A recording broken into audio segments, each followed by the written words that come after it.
وادی رضا کی کوہ ہمالا رضا کا گئے، اور جس سمت دیکھیے وہ علاقہ رضا کا گئے۔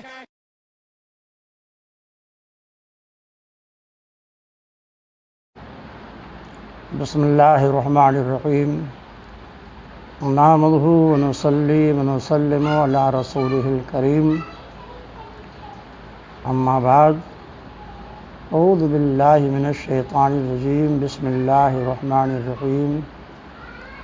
محمد الرسول اللہ والذین معہ اشداء علی الکفار رحماء بینہم، صدق اللہ العظیم وبلغنا رسولہ النبی الامیر الکریم، ونحن علی ذلک لمن الشاہدین والشاکرین، والحمد للہ رب العالمین۔ معزز علماء ملت اسلامیہ اور مداحان بارگاہ نبویہ، محترم سامعین، السلام علیکم ورحمۃ اللہ وبرکاتہ۔ میں مفتی شفیق احمد شریفی، مفتی اور قاضی شیخ الہ آباد، آپ حضرات سے مخاطب ہوں۔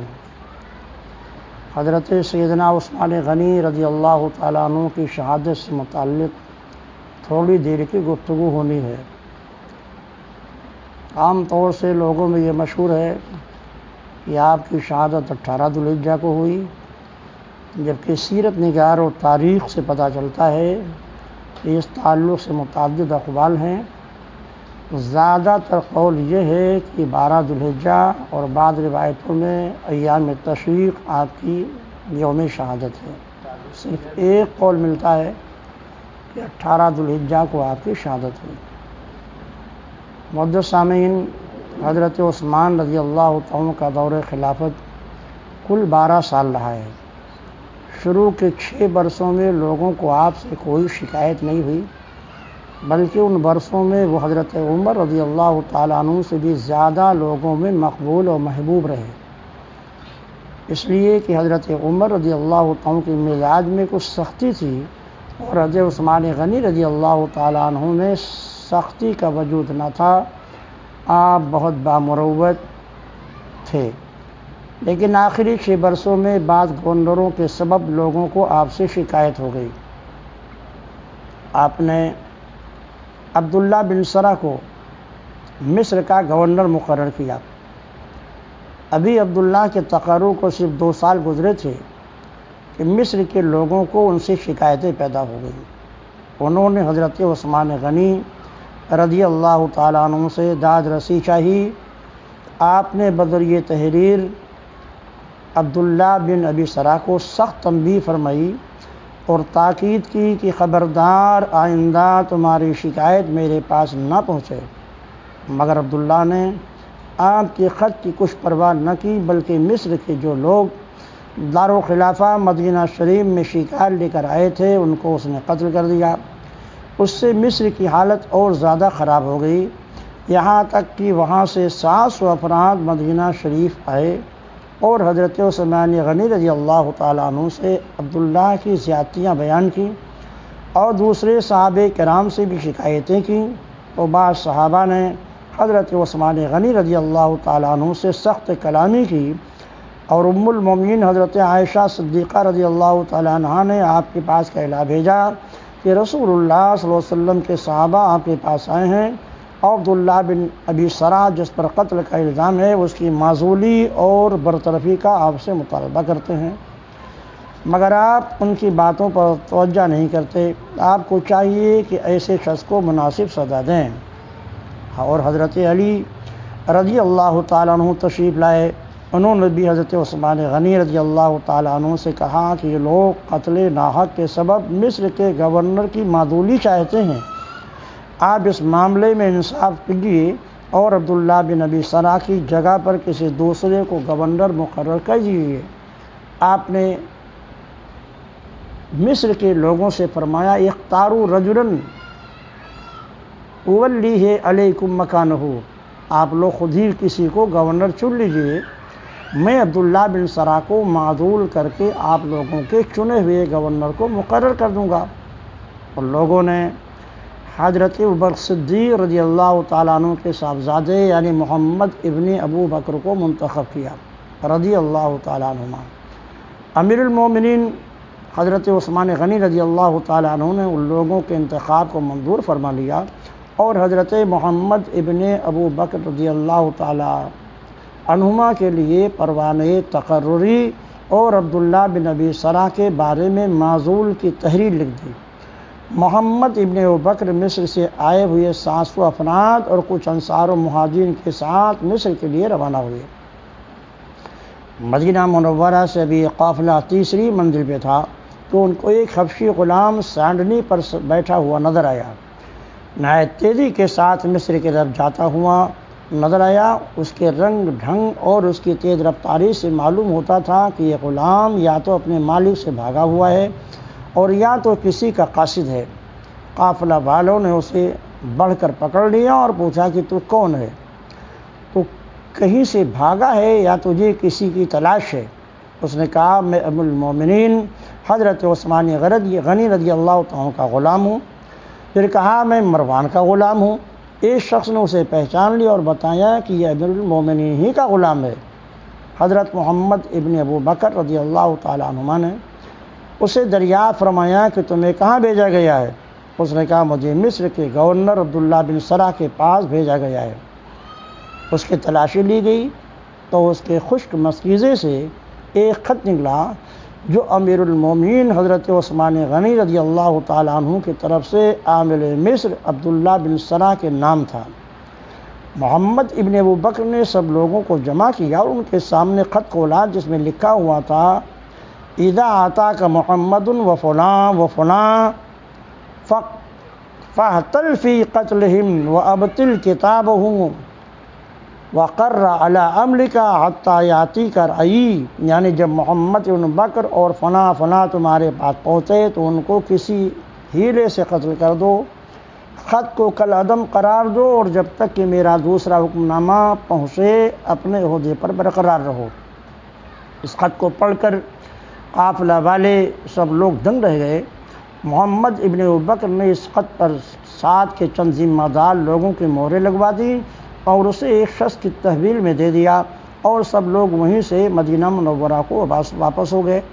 جب وہاں پہنچے تو حضرت علی، حضرت طلحہ، حضرت زبیر، حضرت سعد اور دیگر صحابہ کرام رضوان اللہ تعالی علیہ مجمعین کو اکٹھا کر کے ان کے سامنے خط کھول کر سب کو پڑھوایا اور اس حبشی غلام کا سارا واقعہ سنایا۔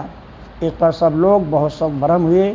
تمام صحابہ کرام غید و غضب میں بھپرے ہوئے اپنے اپنے گھروں کو واپس ہو گئے، مگر محمد ابن بکر اپنے قبیلے بنو تمیم اور مصریوں کے ساتھ حضرت عثمان غنی رضی اللہ تعالیٰ عنہ کے گھر کو انہوں نے گھیر لیا۔ حضرت علی رضی اللہ تعالیٰ عنہ نے جب یہ صورتحال دیکھی تو حضرت طلحہ، حضرت زبیر، حضرت سعد، حضرت عمار اور دیگر اکابر صحابہ کرام رضوان اللہ تعالیٰ علیہ اجمعین کے ساتھ امیر المومنین حضرت عثمان غنی رضی اللہ عنہ کے مکان پر تشریف لے گئے۔ ان کے ساتھ وہ خط، غلام اور اٹھنی بھی تھی جو راستے میں پکڑی گئی تھی۔ حضرت علی رضی اللہ تعالیٰ عنہ نے حضرت عثمان غنی رضی اللہ تعالیٰ عنہ سے دریافت فرمایا کیا یہ غلام آپ کا ہے؟ انہوں نے فرمایا ہاں یہ غلام میرا ہے۔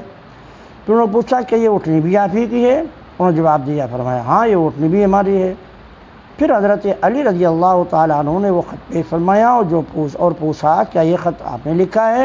انہوں نے فرمایا نہیں، اور خدا تعالیٰ کی قسم کھا کے کہا کہ نہ میں نے اس خط کو لکھا ہے، نہ کسی کو لکھنے کا حکم دیا ہے، نہ مجھے اس کے بارے میں کوئی علم ہے۔ عزیزان محترم خیال رہے یہ سارا کام مروان بن حکم کا تھا جو حکومت اسلامیہ کو ٹکڑے ٹکڑے کر دینا چاہتا تھا۔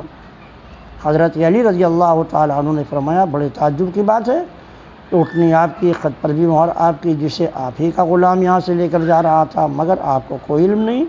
تو پھر حضرت عثمان غنی نے اللہ کی قسم کھا کے فرمایا نہ میں نے اس خط کو لکھا ہے، نہ کسی سے لکھوایا ہے، نہ میں نے غلام کو یہ خط دے کے بھیجا ہے، مصری تب روانہ کیا ہے۔ جب حضرت عثمان غنی رضی اللہ عنہ نے قسم کھا کر اپنی برات ظاہر فرمائی تو ہر شخص کو یقین ہو گیا کہ ان کا دامن اس جرم سے پاک ہے۔ لوگوں نے تحریر کو بغور دیکھا تو یہ خیال قائم کیا کہ یہ تحریر مروان کی ہے اور ساری شرائط اسی کی ذات سے ہے۔ مروان اس وقت امیر المومنین رضی اللہ عنہ کے مکان میں موجود تھا۔ لوگوں نے اس سے کہا کہ آپ اسے ہمارے حوالے کر دیجئے۔ آپ نے انکار کر دیا، اس لیے کہ وہ لوگ غید و غضب میں بپھرے ہوئے تھے۔ مروان کو سزا دیتے اور اسے قتل کر دیتے، حالانکہ تحریر سے یقین کامل نہیں ہوتا، اس لیے کہ الخط یشبہ الخط، یعنی ایک تحریر دوسرے تحریر کے مشابہ ہوتی ہے، تو انہیں مروان کی تحریر ہونے کا صرف شبہ تھا، اور شبہ کا فائدہ ہمیشہ ملزم کو پہنچتا ہے، اس لیے حضرت عثمان غنی رضی اللہ تعالیٰ عنہ نے مروان کو ان کے سپرد نہیں کیا۔ علاوہ اس کے سپرد کرنے میں بہت بڑے فتنے کا اندیشہ بھی تھا۔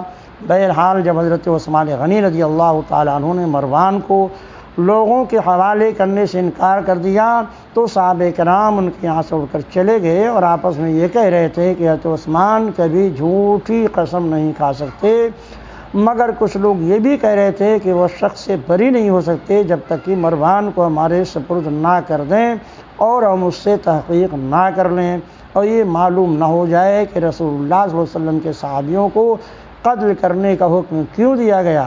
اگر یہ بات ثابت ہو گئی کہ خط انہوں نے لکھا ہے تو ہم انہیں خلافت سے الگ کر دیں گے، اور اگر یہ بات پائے ثبوت کو پہنچی کہ حضرت عثمان کی طرف سے مروان نے خط لکھا ہے تو ہم اسے سزا دیں گے۔ جب اکابر صحابہ اپنے اپنے گھر چلے گئے تو بلوائیوں نے محاصرہ میں اور سختی پیدا کر دی، یہاں تک کہ ان پر پانی کو بند کر دیا۔ خیال رہے کہ آپ پر 40 روز تک دانہ پانی بند کیا گیا۔ حضرت عثمان غنی نے اوپر سے جھانک کر مسجد سے دریافت فرمایا، کیا تم میں علی ہیں؟ لوگوں نے کہا نہیں۔ پھر آپ نے پوچھا، کیا تم میں سعد موجود ہیں؟ جواب دیا گیا، سعد بھی نہیں موجود ہیں۔ یہ جواب سن کر آپ تھوڑی دیر خاموش رہے، اس کے بعد فرمایا، کوئی شخص علی کو یہ خبر پہنچا دے کہ وہ ہمارے لیے پانی مہیا کر دیں۔ جب حضرت علی رضی اللہ عنہ کی خبر پہنچ گئی تو انہوں نے آپ کے لیے پانی سے بھرے ہوئے 3 مشکیزیں بھجوا دیے، مگر وہ پانی بمشکل تمام آپ تک پہنچا کہ اس کے سبب بنی ہاشم بنی امیہ کے کئی غلام زخمی ہو گئے۔ اس واقعے سے حضرت علی رضی اللہ عنہ کو اس بات کا اندازہ ہوا کہ لوگ حضرت عثمان غنی رضی اللہ عنہ کو قتل کرنا چاہتے ہیں، تو آپ نے اپنے دونوں صاحبزادگان یعنی حضرت امام حسن اور حضرت امام حسین رضی اللہ تعالیٰ عنہ سے فرمایا کہ تم دونوں اپنی اپنی تلواریں لے کر حضرت عثمان غنی کے دروازے پر جاؤ، پہرا دو، پہرے داروں کی طرح ہوشیار کھڑے رہو اور خبردار کسی بھی بلوائی کو اندر ہرگز نہ جانے دو۔ اسی طرح حضرت طلحہ، حضرت زبیر اور دیگر اکابر صحابہ رضوان اللہ اجمعین نے اپنے اپنے صاحبزادگان کو امیر المومنین کے دروازے پر بھیج دیا، جو برابر نہایت مستعدی کے ساتھ ان کی حفاظت کرتے رہے۔ معزز سامعین، یہ گفتگو تاریخ الخلفاء سے مستفاد ہے۔ حضرت شاہ عبدالعزیز صاحب محدث دہلوی تحریر فرماتے ہیں کہ جب بلوائیوں نے محاصرہ ست کر دیا تو حضرت عبداللہ بن عمر رضی اللہ تعالیٰ عنہما چند مہاجرین کے ساتھ حضرت عثمان غنی رضی اللہ عنہ کے دولت خانہ پر تشریف لائے اور ان سے کہنے لگے کہ جس قدر بلوائی آپ پر چڑھائے یہ وہی ہیں جو ہماری تلواروں سے مسلمان ہوئے ہیں، اور آپ بھی ڈر کے مارے کپڑے ہی میں پاخانہ کیے دیتے ہیں۔ یہ سب شیخیاں اور اونچی اونچی اڑانے اس سبب سے ہے کہ کلمہ پڑھتے ہیں اور آپ کلمہ کی حرمت کا پاس و لحاظ کرتے ہیں۔ اگر آپ حکم دیں تو ہم ان کو ان کی حقیقت معلوم کرا دیں اور ان کی بھولی ہوئی بات پھر ان کو یاد دلا دیں۔ حضرت عثمان غنی رضی اللہ عنہ نے فرمایا، خدا کی قسم ایسی بات نہ کہو، صرف میری جان کی خاطر اسلام میں ہرگز پھوٹ نہ پیدا کرو۔ پھر آپ نے سارے غلام جو ایک فوج کے برابر تھے اسباب و ہتھیار سے تیار ہو کر آپ کے سامنے آئے، وہ بڑی بے چینی و بے قراری کے ساتھ آپ سے کہنے لگے کہ ہم وہی تو ہیں جن کی تلواروں کی تاب خراسان سے افریقہ تک کوئی نہ لا سکا۔ اگر آپ اجازت فرمائیں تو ہم ان مغروروں کو ان کے کام کا تماشا دکھا دیں۔ گفتگو اور بات چیت سے ان کی درستگی نہیں ہو سکتی، وہ لوگ جانتے ہیں کہ کلمہ کی حرمت کے سبب ہمیں کوئی نہیں چھیڑے گا، اس لیے وہ راہ رات پر نہیں آتے اور آپ کے اور نیز دیگر صحابہ کرام کی باتوں کو ذرہ برابر اہمیت نہیں دیتے، لہذا آپ ہمیں ان سے لڑنے کی اجازت دیجیے۔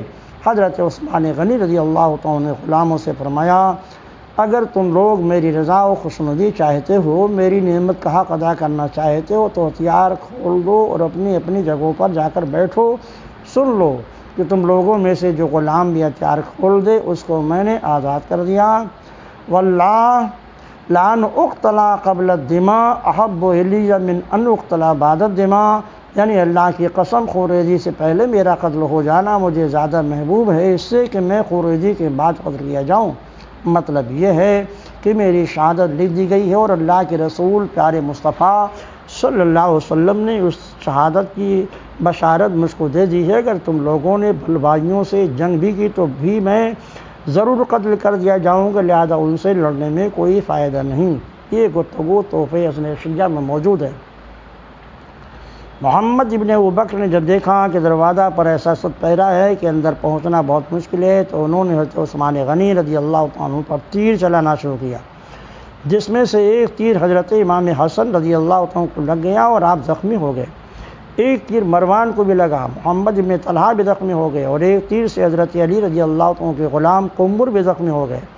محمد ابن ابوبکر نے جب ان لوگوں کو زخمی دیکھا تو ان کو خوف لاحق ہوا کہ بنی ہاشم اگر حضرت حسن اور دوسرے لوگوں کو زخمی دیکھ لیں گے تو بگڑ جائیں گے، اس طرح ایک نئی مصیبت پیدا ہو جائے گی۔ لہذا انہوں نے دو آدمیوں کے ہاتھ پکڑ کر ان سے کہا کہ اگر بنی ہاشم اس وقت آ گئے اور انہوں نے حضرت حسن کو زخمی حالت میں دیکھ لیا تو وہ ہم سے الجھ پڑیں گے اور ہمارا سارا منصوبہ خاک میں مل جائے گا، لہذا ہمارے ساتھ چلو، ہم پڑوس کے مکان میں پہنچ کر حضرت عثمان کے گھر میں کود پڑیں گے اور انہیں قتل کر دیں گے۔ اس گفتگو کے بعد محمد ابن ابوبکر اپنے دو ساتھیوں کے ہمراہ ایک انصاری کے مکان میں گھس گئے اور وہاں سے چھت پھاند کر حضرت عثمان غنی رضی اللہ عنہ کے مکان میں پہنچ گئے۔